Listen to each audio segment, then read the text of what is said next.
Hi and welcome to Rainey Dewey's Art Spot. This is a follow-up to my previous video where I did a value sketch and a color study of this little summer landscape. This is another case where I started a demo in class. Now the demos that I start in class, I'm trying to teach technique, so I really don't take the time that I need to prepare the way I normally would or should to do a painting. So in this case, some of the things that I needed to put in later, like the yield sign and some other things, I might have wanted to white out, like the yellow lines in the road that you'll see that I put in later. So I'm taking a piece where I have a light wash over the landscape, and now I'm trying to take it back a little bit. You'll notice in the value sketch that and the photo reference in the top that I want a light light. In the grasses, I want my focal point to be to draw the people, your viewer, the people, to draw the viewer down the road. And so I'm going to have a dark with that stand of trees, which is already there. So in some cases, the photo has given us a lot to work with without making a lot of alterations. I do find that when I start without a value sketch, I struggle a little bit more, and a color study as well, because then you know what you're going to mix to get that moody sky. And instead of wetting the paper and then trying to figure it out, and then your paper's drying, and and then it becomes too dry, and the wash that you wanted to be flowing and beautiful is difficult to achieve. So there's lots of reasons to do your planning in advance, which is your colors, value sketch, and color study. I don't always do it, and sometimes I backtrack and go do it later, like I did in this case, because I have discovered over time that I actually rely on it. And the reason for that is the photo has so much in it, and there are a lot of small elements that I'm not planning to include. So if I do a value sketch and then a color study, I've already done the painting essentially in advance.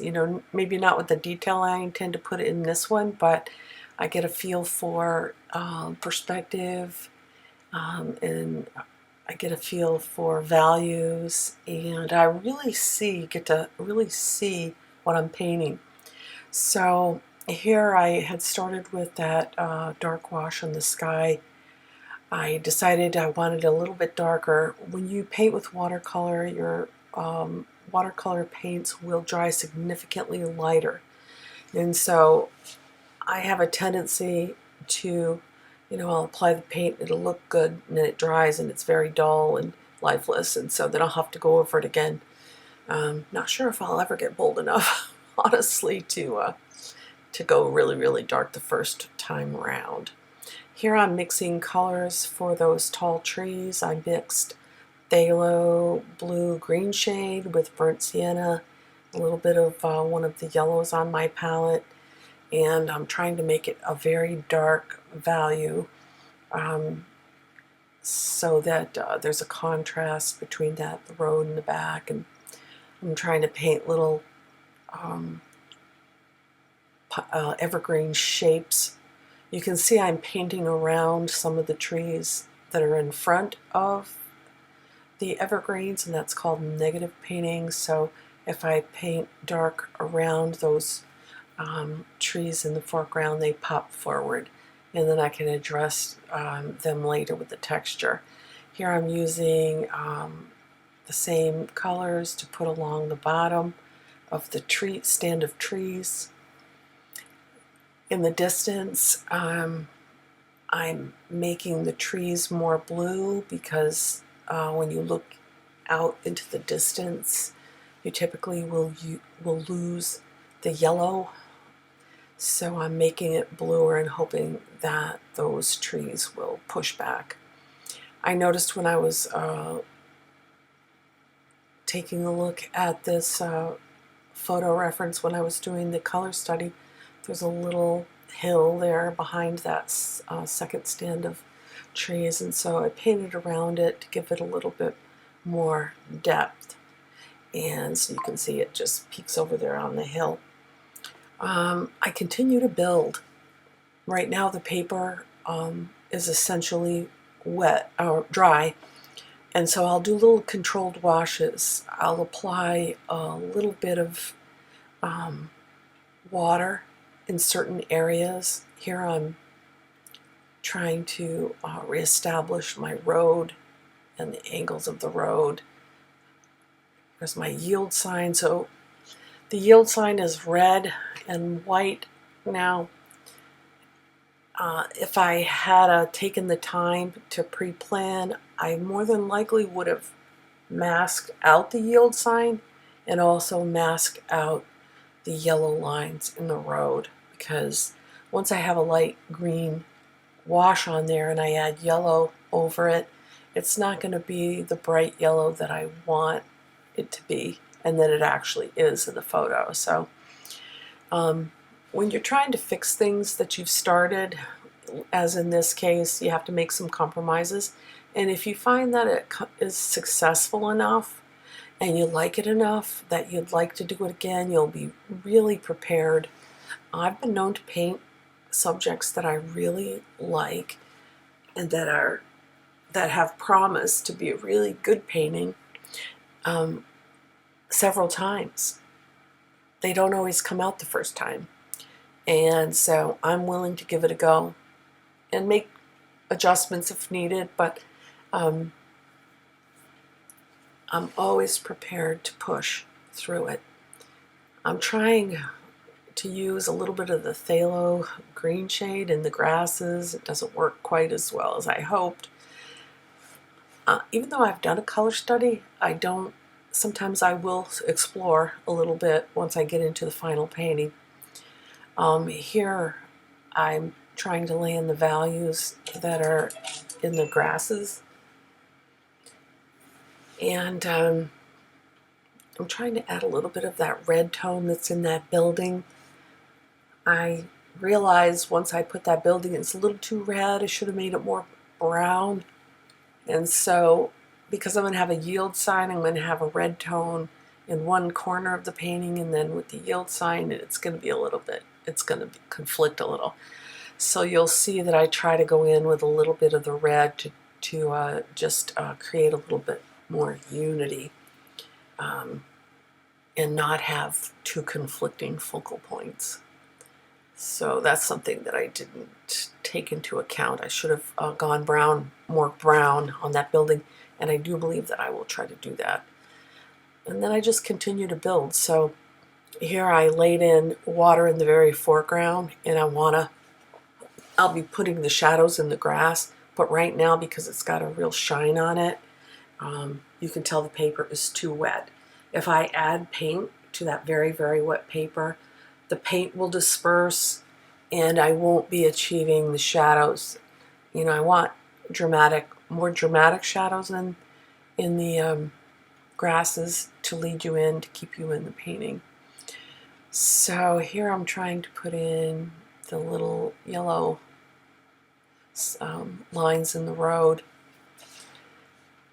and then what I'll have to do is, because the road is gray, I'm going to have to paint around those yellow lines. So it's a building process. Here I'm trying to lay in that big tree on the left. I look at it now and I kind of wish I didn't put that over the back of those beautiful blue distant trees. Sorry about my phone. Anyhow, this whole thing, the whole painting, not including the value sketch and color study, took a little over an hour, maybe an hour and 10 minutes to do. I may do it again.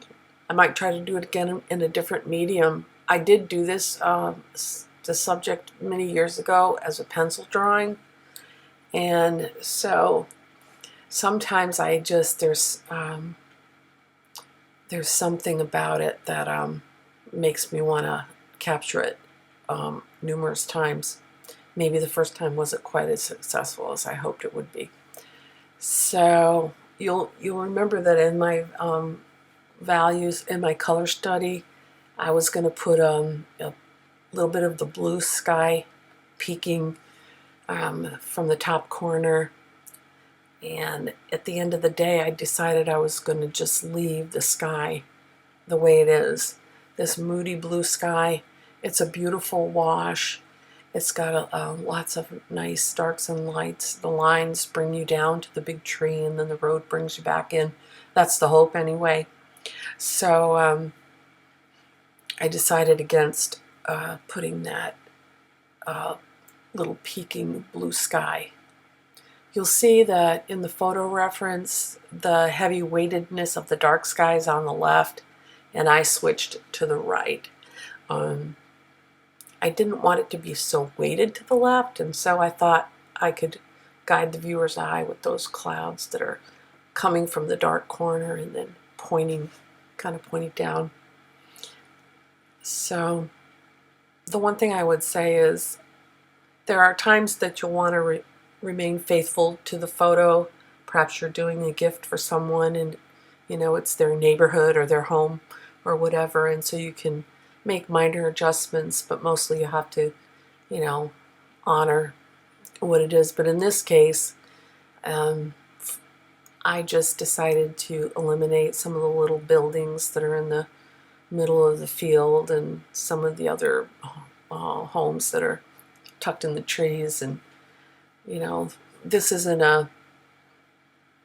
I'm trying not to be a slave to the photo and enjoy the process. Here I'm trying to put in that little yield sign. I noticed the yield sign was leaning slightly to the right, and I'm like, should I straighten it up or should I keep it leaning? And I decided to keep it leaning.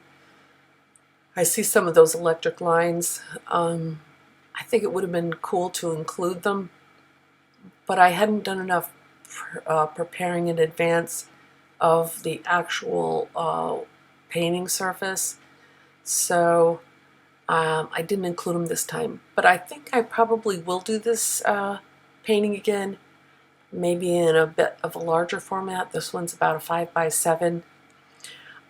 For anyone who's new here, I use Arches 140-pound cold press paper. I typically buy it in a pad or a sheet, and then I tear it down to size, in which case you would need to affix it to, I affix mine to a plexiglass board. You can affix it to any kind of a rigid board. I did notice that when one of the girls was drying her paper, the plexiglass that I had purchased was not thick enough. So if you're trying to dry your painting with a hairdryer, make sure you don't get the heat too close to a very thin plexiglass board. The plexiglass board will hold up to a point, but if it's too hot, it will make that board bend. So I would say opt maybe for a thicker board, or don't dry your piece with a hairdryer really close to the plexiglass board. You can also purchase watercolor paper in a pad, or a block, I should say, that's sealed. I don't usually do that. First of all, it's very expensive, and I will typically tear my paper down to a size that I want to paint. And so we're winding it down here. I'm putting in some of the final, values. And here this is where I'm trying to take back a little bit of the red in the barns and repeat that red. I'm going to repeat it behind that right-hand barn and then into some of the shadows. I'm trying to create repetition of color, leading you over to the yield sign and hopefully back around. But anyway, it was my way of trying to correct something that I thought might be a problem. So anyhow, I wanted to thank everyone for watching. If you have any questions, please, by all means, let me know and I'll try to answer them. The one thing I would say is be courageous, and if it doesn't come out the way you hope it will, try it again and again and again. So paint on, everyone. And thank you again for watching.